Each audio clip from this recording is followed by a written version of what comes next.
Սիրելիներս, շարունակում եմ, պատմում եմ իմ հաջորդ տեսիլքը հայտնությունը, թե ուր է իջնելու երկնային Երուսաղեմը եւ այն ամենը, ինչ որ ինձ ասվել է հենց այդ տարածքի ու հողի մասին, եւ ուզում եմ ասել, որ վերջում Աստված ինձ ցույց է տվել ու ասել է, որ Սուրբ Հոգին, որ այդ ամենը այնպես ինչպես որ ես եմ տեսել, այդպես կա Աստվածաշնչում։ Այստեղ շատ հեշտ է, շատ պարզ է ամեն ինչ զգալ եւ պատկերացնել իմ խոսքերը, իրենք լրիվ ուղիղ իմաստներով են համապատասխանում Աստվածաշնչին։ Խնդրում եմ Տիրոջիցս նրա պաշտպանությունը, Տեր Հիսուս Քրիստոս, քո պաշտպանությունն եմ խնդրում հիմա իմ ծառայության վրա, իմ խոսքի վրա, որպեսզի պաշտպանես իմ այս խոսք, իմ ծառայությունը չարից, չարի հարձակումներից, չարի սատանայի ծառաների ուղարկած նետերից եւ նրա ծրագրերը խափանես իմ Տեր Հիսուս Քրիստոս, որոնք ուղղված են իմ ծառայությանը ու այս ձայնագրությանը, Տեր Հիսուս Քրիստոս ու բոլոր ձայնագրություններից։ Տեր Հիսուս Քրիստոս, թող քո խոսքը լինի, թող քո կամքը լինի, Հայր Աստված, Տեր Հիսուս Քրիստոս Աստված, Սուրբ Հոգի Աստված, իմ պաշտելի Սուրբ Երրորդություն, թող քո ներկայությունը լինի, քո կամքը լինի։ Ուրեմն, ես տեսնում եմ տեսիլք մի քանի օր առաջ, մայիսի սկիզբներն էր, օրը չեմ նշել, չեմ հիշում, տեսնում եմ տեսիլք, ամեն ինչ տեսնում եմ երկնքից, ամեն ինչ տեսնում եմ երկնքից, կարծես ես երկնքից եմ նայում երկրագնդի վրա, եւ ինչ եմ տեսնում եմ լեռ, լեռը, գագաթը, ստորոտները, լանջերը, տեսնում եմ գետ եւ տեսնում եմ ամբողջ երկրագունդը, ու հիմա պատմում եմ հերթականությամբ, թե որը ինչպիսին է եւ ինչ խոսքեր լսեցի ես։ Երբ տեսնում եմ ես լեռը, ինձ ասվում է, որ դու տեսնում ես Արարատ լեռը, սա Արարատ լեռն է։ Այնուհետև, երբ իմ հայացքը իջնում է Արարատից ներքև արդեն լանջերին եւ ստորոտներին, ես տեսնում եմ Նոյան տապանը, բայց ես հասկանում եմ, իմացություն է ինձ տրվում, գիտություն, որ դա Նոյան տապանն է եւ այն ծածկված էր հողի ու բուսականության շատ հաստ շերտով։ Եվ ուզում եմ ասել, որ Արարատը մանավանդ Հայաստանի կողմից, մեր կողմից միշտ ձյունածածկ է եւ ինչպես ենք մենք նրան տեսնում, կապույտ ու սպիտակ գույների մեջ, ճիշտ է, ձյունը սպիտակ ճերմագագաթին, միշտ տեսարանը այդպիսին է։ Բայց տեսիլքիս մեջ արդեն ես տեսնում եմ, կարծես անծանոթ Արարատ ինձ, որովհետեւ այն բուսածածկ էր, կանաչ էր, ծառեր էին, բուսականություն էր եւ ես լսում էի, ես իմանում էի, իմացություն էր տրվում, որ այնտեղ կյանք է։ Եթե հիմա Արարատյան դաշտավայրում է այդ ամենը, ես տեսնում էի դա հենց Արարատի վրա։ Կյանք էր այնտեղ, բույսեր, ծառեր, պտուղներ։ Եվ այլևս ձյունածածկ չէր։ Ու ես այդ ամենը տեսնում եմ, լսում եմ, ստանում եմ իմացություններ ու ասվում է, որ դու տեսնում ես Արարատ լեռը։ Հետո, երբ ես տեսնում եմ, միաժամանակ եմ տեսնում, բայց հերթականությամբ եմ պատմում, տեսնում եմ գետ, որը Արարատի կողքով էր թեքվում, գալիս էր հեռվից եւ կիսաշրջան, ոչ թե շրջան էր անում Արարատի կողքը, այլ կիսաշրջան էր անում,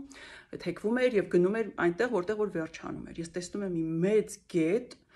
եւ ինձ ասվում է դու տեսնում ես Արաքսը, սա Արաքս գետն է։ Եվ ես տեսնում եմ, որ այն ունի կանաչ գույն։ Ու կանաչը հենց այն կանաչն է, երբ անտառները, ծառերը արտացոլվում են գետերի կամ լճերի ջրերի մեջ, այդ կանաչն է եւ այն սկզբից մինչեւ վերջ ուներ այդ կանաչ գույնը։ Ու տեսիլքի ժամանակ ես կարծես զարման կզգայի, ինչու է հենց սկզբից մինչեւ վերջ այս հսկայական գետը կանաչ, միթե չկա ոչ միտեղ, որ կանաչ չի, սովորական է, սովորական գույն է, ոնց մենք սովոր ենք տեսնել, չէ՞, ջրերը հոսող գետերը, բայց այն ամբողջովին կանաչ էր։ Ու երբ ես այդ միտքը զգում եմ իմ գլխի մեջ տեսիլքի ժամանակ, ես այդ պահին տեսնում եմ, որ որովհետև նրա երկու ափերը ամբողջ երկարությամբ սկզբից մինչև վերջ շատ խիտ ծառերով են պատված, անտառներով, բայց քանի որ ես վերևից եմ տեսնում, ես դրանք տեսնում եմ որպես կանաչ ծառերի խիտ գծեր, այսինքն երկու կողմից գետի երկու ափերը սկզբից մինչև վերջ խիտ, շատ խիտ անտառածած, կանաչ դալար ծառեր էին, ոչ միտեղ չէին ընդհատվում, հատվել չկար, ոչ միտեղ դատարկ տեղ չկար։ Սկզբից մինչև վերջ ամբողջը շատ խիտ կանաչ ծառերի մեջ էր, եւ ես հասկանում էի, որ դա բուսականություն չի ուղղակի անտառային։ Ես հասկանում էի, որ այդ ամենը ծառեր են, խիտ ծառեր, եւ ինձ չէր տրվում իմացություն, խոսք, որ դու տեսնում ես անտառներ, դու տեսնում ես բուսականություն, ծաղիկներ, ծառեր, ոչ, եթե ես Արարատ լեռան վրա տեսնում էի կյանք, բուսականություն, այնտեղ ծաղիկներ, պտուղներ եւ այլն, եւ հենց հասկանում էի Արարատը այսպես ինչ է, ինչպես դարձավ որ բուսականություն եղավ նրա վրա եւ այսինքն կյանք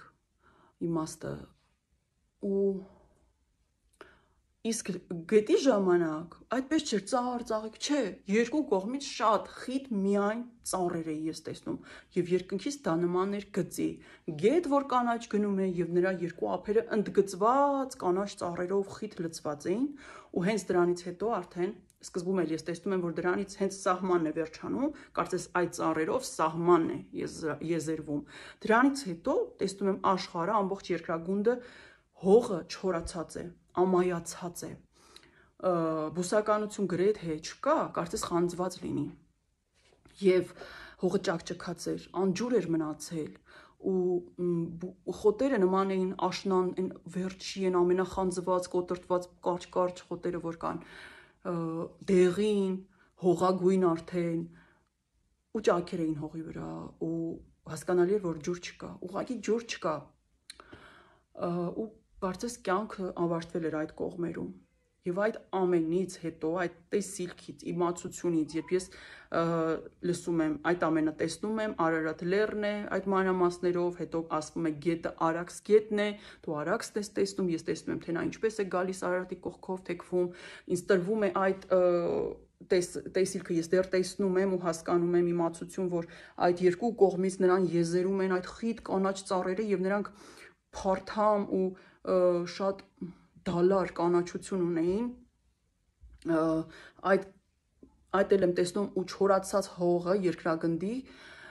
դրանից հետո արդեն սկսվում է խոսք գալ ինձ որ ասվում է նորից ինչ որ արդեն պատմել եմ ձեզ արդեն այս տեսիլքում ասվում է որ երկնային Երուսաղեմը իջնելու է Արարատ լեռան վրա երբ Տիրոջ երկրորդ գալուստը լինի երկիր գառնուկը եւ երկնային Երուսաղեմը որը գառնուկի կինն է իջնելու է Արարատ լեռան վրա սա Աստծո ընտրյալ տեղն է տարածքն է եւ հետո ասվում է Արաքս գետը որ դու տեսնում ես եւ այն ամբողջովին կանաչ գույնի էր եւ այն ամբողջովին այդ ծառի գծի մեջ էր երկու կողմից ասվում է սա կյանքի ջուրն է սա կյանքի գետն է եւ ես ուզում եմ ասեմ խոսքեր որոնք որ ես լսեցի ու ես ուղղակի փոխանցում եմ այնպես ինչպես լսել եմ միգուցե իմաստը այլ է ուղիղ չէ դե չեմ կարծում որ ուղիղ է բայց ասում այնինչ ասվեց այդ գետը դուրս է գալիս հենց սրտից բայց երբ ինձ ասվեց այդ գետը դուրս է գալիս սրտից ես հասկացա Աստծո սրտից իմացություն տրվեց Աստծո սրտից բայց իմ մոտ տպավորություններ որ ես Հայր Աստծուն էի զգում բայց գիտեմ որ Հայր Աստված եւ Տեր Հիսուս Քրիստոս որդին մեկ են եւ երբ զգում ես Աստծուն դու զգում ես նրանց բայց ես զգում էի ու ինձ ասվում էր այդ գետը դուրս է գալիս սրտից ու իմացություն էր տրվում Աստծո սրտից սիրտ այսինքն կենտրոն սիրտ կյանք եւ չէ հիմա էլ պատմելիս սիրտ եմ զգում ես Աստծո սիրտ եմ զգում Աստծո սիրտն եմ զգում այդ գետը դուրս է գալիս նրա սրտից ու ինձ ասվում էր ու ես լսում էի դու տեսնում ես Արաքս գետը սա մայր գետն է գետերի սա մայր ջուրն է ջրերի սա կյանքի ջուրն է հստակ ինչ որ լսել եմ կրկնում եմ սա կյանքի ջուրն է սա կյանքի գետն է սա Արաքս գետն է սա սուրբ գետն է սա աշխարհի սնող մայր գետն է լինելու եւ դա եղել է ամենասկզբից ու մնալու է նա եղել է ամենասկզբից աշխարհի եւ մնալու է միշտ այս գետը կենթանի որովհետեւ սա կյանքի ջուրն է եւ ասվում էր որ այդ ծառերը այդ անտառները որ դու տեսնում ես այնտեղ է կյանքը դրանց մեջ է եւ ասվում էր որ այս գետը դրախտի գետն է Եդեմի գետն է եւ եղել է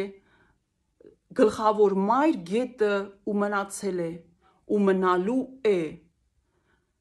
Հետո ես ինձ տեսնում եմ արդեն երկրի վրայից ինչպես եմ նայում երկինք ու տեսնում եմ երկինքը կարծես ավելի է բարձրացել։ Ինչպես ենք մենք տեսնում երկինքը, չէ՞, մեր մարդկային աչքերով մեր համար միշտ նույնն է, բայց ես տեսնում եմ, որ երկինքի բարձրությունը ավելի է շատացել ու տեսնում եմ այդ ամենաբարձր տեղում, ամենաբարձր տեսադաշտում ժամացույց սպիտակ սլաքներով, երկնքում սպիտակ ժամի գծերով ժամացույց եւ ինձ ասվում է, սա աստվածային ժամացույցն է, սա երկնային ժամացույցն է երկրի համար, սա երկրի ժամանակն է Աստծո մոտ, երկրի ժամանակն է Աստծո մոտ եւ ինձ ասվում է այն ամեն ինչ որ դու տեսար արդեն աշխարհի վերջում, երբ կգա Տեր Հիսուս Քրիստոսը ու դա հենց այդ վերջն է, որ մնացել է եւ մենք գիտենք, որ Տեր Հիսուս Քրիստոս երբ կգա, կդատի, կլինի նրա հազարամյա թագավորությունը երկրի վրա, բայց ինձ տեսիլքում եւ ուրիշ տեսիլքներում ու հայտնություններում նույնպես տրվել է աշխարհի վերջը այն պահին, որ գալիս է Հիսուս Քրիստոսը, որովհետեւ դրանից հետո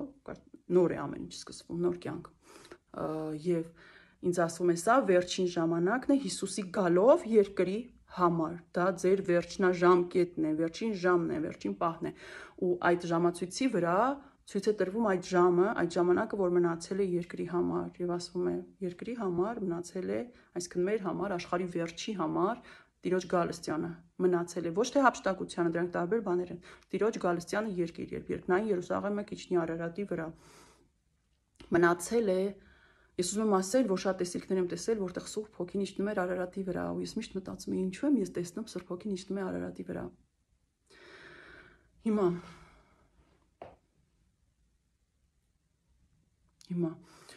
ուրեմն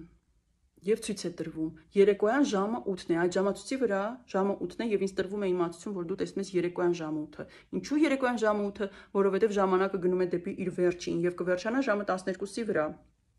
Եվ ինձ ասում է, որ 8-ից սկսած մինչև 12-ը ամեն ժամը դա մի տարի է։ Ես ուզում եմ ասել, որ հափշտակությունը եւ Հիսուս Քրիստոսի երկրորդ գալուստը դրանք տարբեր բաներ են։ Հափշտակությունից հետո կանցնի 3.5 տարի եւ կգա Հիսուս Քրիստոսը երկիր, իսկ հափշտակության ժամանակ եկեղեցու, այսինքն հարսի Հիսուս Քրիստոսը երկիր չի իջնելու, այլ ամպերով է գալու եւ ամպերով էլ հետ է գնալու մեր հետ։ Ուրեմն հափշտակությունից հետո 3.5 տարի կանցնի եւ կլինի Տիրոջ երկրորդ գալուստը։ Բայց ինձ տրվում է ժամացույցի վրա ժամանակ, ժամը 8-ից մինչև 12-ը եւ ասվում է ամեն ժամը մի տարի է, 4 տարի։ Եվ ես տեսնում եմ, որ ժամը սլաքները րոպեի իջավ 8:10 րոպեի վրա, իսկ հետո շարժվեց դեպի 15-ը ու այդտեղից դեռ 15-ին չէր դիպչել, այդտեղից սկսած րոպեի սլաքը սկսեց սրընթաց պտտվել ու ես զգացողություն ունեցա, Աստված իմ ժամանակը արագացավ երկրագնդի, բա ոնց ենք հասցնելու։ Եվ ինձ տրվեց իմացություն, որ ամեն մի 5 րոպեն դա, այսինքն րոպեի դեպքում ամեն մի գծիկը դա մի ամիս է, ժամի դեպքում մի տարի։ Եվ ես տեսնում էի ժամը 8-ից 12-ը 4 տարի։ Իսկ րոպեները ամեն մի 5 րոպեն, որ թեքվում էր մի ամիս, մի ամիս, մի ամիս, ստացվում է 4 տարիից դուրս էր եկել 2 ամիս արդեն։ Այսինքն այն պահից սկսած, որ պետք է Տեր Հիսուս Քրիստոսը գա երկիր, դրանից արդեն 2 ամիս անցել էր, երբ թեքվում էր դեպի 3-րդ ամիսը։ Հիմա, եթե Տեր Հիսուս Քրիստոսը հափշտակությունից հետո 3.5 տարի հետո է գալու երկիր, 3.5 տարի հետո գալու է երկիր, իսկ մենք ունենք օրինակ 4 տարի, 4-ից արդեն անցել էր 2 ամիսը, մնում է 3 տարի 10 ամիս, իսկ եթե 3 տարի 10 ամիսից հանում ենք 3.5 տարի, մոտավորապես 4 ամիս, ժամանակները Աստված մեզ ցույց է տալիս մոտավորապես։ Գիտեմ, որ շատերը կգրեն, որ օրը եւ ժամը ոչ ոք չգիտի, նորից եմ ուզում ասեմ, օրը եւ ժամը, իսկ ժամանակների համար ասվել է։ Ժամանակների մասին էլ ձեզ ոչինչ չենք ասում, որովհետև երբ կան ժամանակներ, դուք ինքներդ կհասկանաք, որովհետև կլինեն երկրի ու երկնքի նշաններ, ինչպես նաև վերջին օրերին դուստրերը եւ որդիները եւ ծերերը կմարգարյանան իրենց երազներով եւ տեսիլքներով եւ կխոսեն ժամանակների մասին։ Այնպես որ խնդրում եմ, բավական է կրկնեք ու ասեք ժամը եւ օրը ոչ մեկ չգիտի։ Ժամը եւ օրը գիտի Աստված, ոչ մենք, բայց Աստված այնքան ողորմած է, որ ամեն օր փորձում է շատ զավակների արթնացնել, ասելով նրանց, որ արդեն ժամը մոտ է։ Այսպես, այսինքն ինձ ցույց տրվեց երկնային ժամացույցը Աստծո, որը գործում էր երկրի համար։ Եվ այնտեղ նշված էր 4 ժամ, այսինքն 4 տարի, որից դուրս էր եկել արդեն 2 ամիսը։ Նորից եմ ասում, հափշտակությունից հետո Հիսուսը վերադառնալու է երկիր 3.5 տարի անց։ Իսկ այդ ժամանակը, որ ինձ ցույց տրվեց, ինձ ասվեց, դա աշխարհի վերջն է եւ դա Հիսուս Քրիստոսի երկրորդ գալուստն է երկիր, երբ նա դատելու է աշխարհը։ Այսքանը սիրելիներս, շնորհակալ եմ, որ լսում եք, աղոթեք Աստծուն, դուք նույնպես եւ խնդրեք ու Տերը հաստատում է բոլորին, ովքեր որ հարցնում են, արդյոք այս խոսքերը Աստծուց են թե ոչ, որովհետեւ Աստված ամեն օր փորձում է եւ ուղղակի դա փորձ չէ, նա արթնացնում է իր զավակներին քնած ու ես շատ է պատահում, որ մտածում Աստված եւ Սուրբ Հոգին ինչ հսկայական աշխատանք է տանում ողջ աշխարհում միլիարդավոր մարդկանց մեջ, որ արթնացնի իր զավակներին ու ասի շուտով գալիս եմ, արթնացեք, քնած մի մնացեք, զարթուն եղեք, արթուն կացեք, որպեսզի 5 խելամիտ խոհեմ կույսերի պես մեր առաջ փեսան դուռը բացի եւ մենք մտնենք ներս, այլ չմնանք այլ մյուս 5-ի պես, որ դուռը ծածկվեց եւ մնացին դրսում եւ այլևս փեսան չէր բացելու դուռը։ Դա գրված է Աստվածաշնչում։ Քանի որ կգանա ինչպես գիշերվա գողը եւ մենք պետք է արթուն լինենք, որ հետո չասենք. «Վայ, քնած էի մնացել, ինչի ինձ ոչ մեկ չարթնացրեց, Աստված ինչի ինձ չարթնացրեցիր»։ Ոչ, Աստված ամեն օր ամեն ինչ անում է, որ յուրաքանչյուրը գոնե մի անգամ կամ լսի, կամ կարդա, կամ ինչ-որ մի կերպով իմանա, որ շուտով եկեղեցու հափշտակությունն է, եւ եթե ինչ-որ մեկը լսում է ինձ, բայց չգիտի, թե ինչ է եկեղեցու հափշտակությունը,